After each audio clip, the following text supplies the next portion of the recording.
मराठा क्रांती मूक मोर्चाला साताऱ्यामध्ये आज सुरुवात झालेली आहे। प्रचंड गर्दी या मोर्चाला दिसून येते। पुणे बंगळुरू महामार्गावर वाहनांच्या सुमारे 10 किलोमीटर पर्यंत रांगा लागलेल्या आहेत। मोर्चासाठी येणारी वाहनं सुद्धा या वाहतूक कोंडीमध्ये अडकलेली आहेत।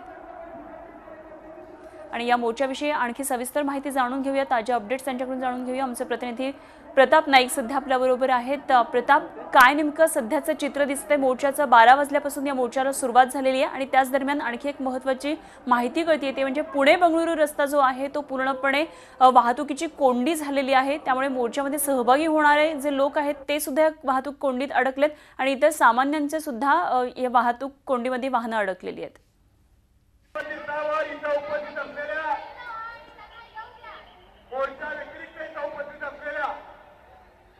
नक्कीच मी आता पवई नाका परिसरात आहे, ज्या ठिकाणी हा मोर्चा आलेला आहे। या मोर्चाचा परिसर पाहू शकता।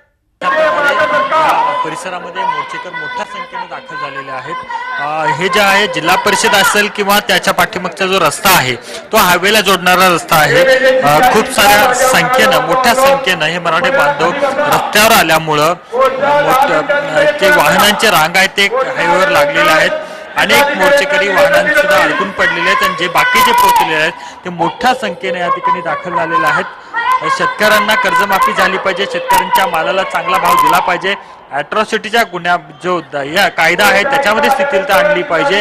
त्याचबरोबर कोपार्डी प्रकरणात जो काही आरोपी पकडलेला आहे त्याला फाशीची शिक्षा झाली पाहिजे होती आणि मराठ्यांना आरक्षण मिळालं पाहिजे, अशा अनेक मागण्या करत मोर्चेकरी या ठिकाणी पवई नाक्यावर दाखल झालेले आहेत। जो आयोजकांनी दावा केलेला आहे की आमचा जो मोर्चा आहे तो खूप मोठा असेल, संख्येनं खूप मोठा असेल आणि आजपर्यंतचा जो मोर्चा निघालेला आहे त्यापेक्षा मोठा असेल अशा प्रकारचा दावा आहे आणि त्याच पद्धतीचा थोडासा मोर्चा या ठिकाणी आपल्याला पाहायला मिळतोय।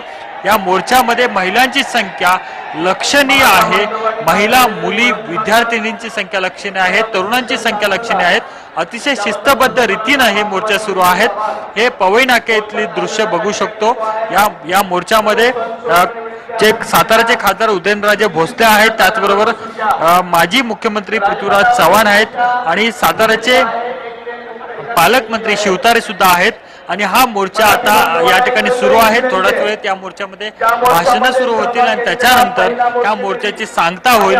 पण एक मराठा समाजाचा विराट दर्शन दाखवत या ठिकाणी हे मोर्चेकरी सगळे दाखल झालेले आहेत। राज्य सरकारनं आमच्या मताचा विचार करावा आणि तात्काळ आरक्षणाच्या मुद्द्याचा विचार करून आरक्षण द्यावं आणि त्याचबरोबर जे ॲट्रॉसिटी कायद्यामध्ये शिथिलता आणून हा कायदा पुन्हा तयार करावा अशा प्रकारची मागणी आहे।